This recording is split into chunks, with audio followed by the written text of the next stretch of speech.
देखिए, हम लोग लोकसभा प्रत्याशी चूंकि धनबाद से आंदोलन का स्टार्ट हुआ था, धनबाद बोकारो दामोदर नदी, तो हमने सोचा था वहीं से हमने वचन भी दिया था कि प्रत्याशी की घोषणा यहीं से होगी।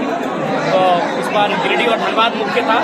गिरिडीह में बिना किसी विवाद के मेरे नाम का प्रस्ताव आया और लोगों ने स्वीकार किया, लेकिन धनबाद में 12 नामों का प्रस्ताव आया और 12 नामों का प्रस्ताव आया तो उन पर हम लोग समीक्षा करते करते 4 लोग बचे हैं। अब उन पर आज की स्थिति में हम लोग डिसीजन देने की स्थिति में नहीं हो पा रहे हैं, इसलिए उन पर विशेष एक दिन सर्वदल की बैठक होगी और उसके बाद हम लोग सभी हमारे पदाधिकारी उपस्थित होंगे जो धनबाद और बोकारो संबंध रखते हैं, जो इस क्षेत्र की राजनीति को समझते हैं, भौगोलिक स्थिति को समझते हैं, जो यहाँ के सामाजिक समीकरण को समझते हैं, यहाँ के मुद्दों को समझते हैं, उनके साथ बैठकर हम लोग प्रत्याशी धनबाद की भी घोषणा कर देंगे। किन किन लोकसभा में से जो है प्रत्याशी उतारने का?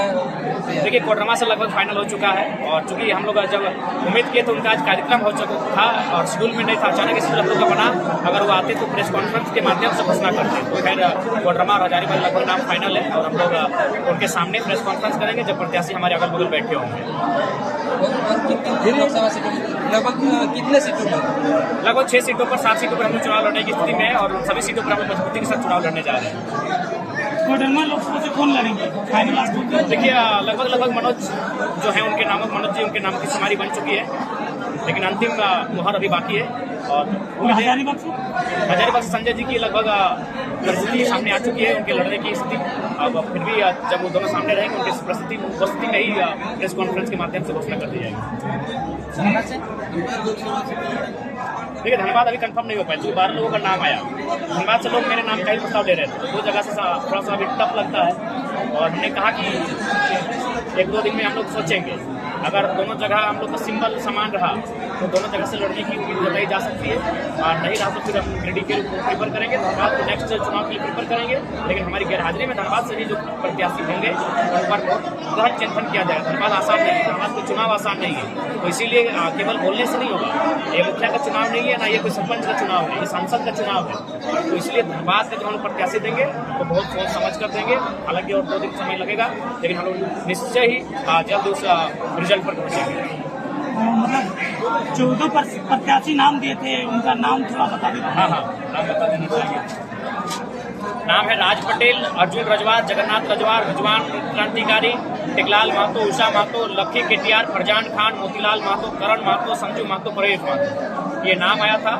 और जिनमें हमारे दोस्त राज पटेल जी ने कहा कि हम चुनाव लड़ने की इच्छा नहीं रखते हैं, अर्जुन रजवार ने भी कहा कि हम लोग चुनाव लड़ने की इच्छा नहीं रखते हैं, जगन्नाथ रजवार जी ने भी कहा कि वो लोकसभा चुनाव लड़ने की इच्छा नहीं रखते हैं और हमारे बड़े भाई रिजवान जी से बात उन्होंने कहा कि हम लोकसभा में आपके साथ रहेंगे, गिरिडीह में रहेंगे।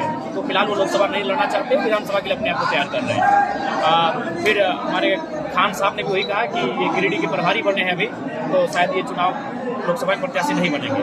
मोतीलाल जी भी बगोदर के प्रभारी बने हैं, ये लोग चाहते हैं कि इस लोकसभा के चुनाव में किंग मेकर बने और विधानसभा के चुनाव में ये लोग सक्रिय रहेंगे। करण महतो जी का नाम हम लोग लेके जा रहे हैं, संजू का नाम लेके जा रहे हैं, प्रवेश का नाम लेके जा रहे हैं, उषा महतो का नाम लेके जा रहे हैं, लक्की केटीआर का नाम लेके जा रहे हैं और टिकलाल महतो, ये नाम हम लोग लेके जा रहे हैं। इन पर चर्चा बनेगी और उसके बाद हम डिस्कस। कितना नाम लेके जा रहे हैं, कब तक क्लियर कीजिएगा? 2 दिन में क्लियर हो जाएगा। 2 दिन में क्लियर हो जाएगा। चुनाव से पहले रजिस्ट्रेशन हो जाएगा पार्टी का? उम्मीद है कि चुनाव से पहले रजिस्ट्रेशन तो पार्टी हो जाएगा और रजिस्ट्रेशन नंबर भी मिल जाएगा। तो चुनाव से पहले अगर पार्टी रजिस्ट्रेशन नहीं हो पाती है तो पार्टी सिंबल जो है अलग अलग होगा, तो फिर उसमें किस तरह का जो तैयारी रहेगा? उसमें बहुत टफ होगा, बहुत टफ चुनाव होगा और मेंटली बहुत परेशानी होगी, फिजिकली बहुत परेशानी होगी, लेकिन युवा है, उम्मीद है सिचुएशन हैंडल कर लेंगे। इसके लिए भी तैयार है? हम लोग युवा हैं, हर सिचुएशन के लिए, हर एक परिस्थिति के लिए तैयार है। अगर रजिस्ट्रेशन हो जाता है तो आप धनबाद लोकसभा से भी चुनाव लड़ सकते हैं? संभावना है, 25% संभावना है कि दोनों सीटों को प्रीफर करेंगे, क्योंकि भारतीय संविधान में एक व्यक्ति 2 सीटों से चुनाव लड़ सकता है। चुनाव जीतने के बाद पहला काम क्या होगा? चुनाव जीतने के बाद पहला काम हमारा ये होगा कि यहाँ का जो जमीन, जो देखिए सबसे पहला काम ये इंसान की सबसे बड़ी संपत्ति क्या है? सबसे बड़ी संपत्ति मेरे अनुसार उसका जमीन का टुकड़ा है। आज जिस प्रकार से धनबाद बोकारो में अतिक्रमण बढ़ रहा है, जिस प्रकार कब्जा बढ़ रहा है, जिस प्रकार से बड़ी बड़ी कंपनियां यहाँ लूट रही है, तो सारी चीजों को रोका जाएगा। भूमि अधिग्रहण का जो बिल है उस पर बेहतर चर्चा किया जाएगा ताकि गाँव के व्यक्ति की जमीन सुरक्षित रहे। दूसरी, नौकरी पर चर्चा होगी, विस्थापन पर चर्चा होगी, पलायन की चर्चा होगी और झारखंड की झारखंडीय खतियान आधारित स्थान नीति उस पर चर्चा होगी। सर, गिरिडीह और धनबाद दोनों लोकसभा से जयराम महतो का ही नाम लिया जाए, क्या जेबी के साथ जयराम महतो पे ही निर्भर है? देखिए, निर्भर नहीं है, लेकिन चूंकि मान के चलिए 7 महीने की पार्टी है तो ऐसा भी आप कभी बोल सकते हैं कि 81 जितने भी लोकसभा क्षेत्र है सबसे आप लड़ाई मतलब आप उम्मीदवार के रूप में पेश हो जाइएगा। मैंने ये आप कह सकते हैं जिस प्रकार देश के प्रधानमंत्री, राज्य के मुख्यमंत्री, उनके फेस पर चुनाव लड़ा जाता है, तो कह सकते हैं केंद्र अध्यक्ष के नाम पर ही लोकसभा का चुनाव लड़ा जाएगा और वहाँ प्रत्याशी अन्य होंगे, लेकिन विचारधारा केंद्र अध्यक्ष की होगी। सर आपकी पार्टी अभी तक रजिस्ट्रेशन नहीं हुआ है, फिर आपने दावेदारी पेश किया है कि 6 जगह से लड़ाई लड़ी है, हर एक जगह अलग अलग सिंबल हाँ, बिल्कुल उसके लिए तैयार है, मेंटली प्रिपेयर होना होगा, उसके लिए तैयार है। आखिर कहाँ पे कमी रही कि दूसरे प्रत्याशी अपना नाम नहीं बना पाए? देखिए दूसरे प्रत्याशी शायद उनमें लोगों के साथ जुड़ने में कमी रही होगी, लेकिन उम्मीद है अभी विधानसभा का चुनाव बहुत दिन है, तब तक उस कमी को पूरा कर लेंगे। चलिए बहुत अपने समर्थकों से लास्ट क्या मैसेज देना चाहेंगे उम्मीदवारों की जो नाम को लेकर के? समर्थकों से कहेंगे धीरज रखें, नई पार्टी है तो थोड़ा सा समय लग रहा है, हर चीजें हमारे अनुकूल नहीं है, तो हम लोग कोशिश करेंगे बेहतर स्थिति में आकर चुनावी प्रत्याशियों की घोषणा की चर्चा पर पहुंचेंगे।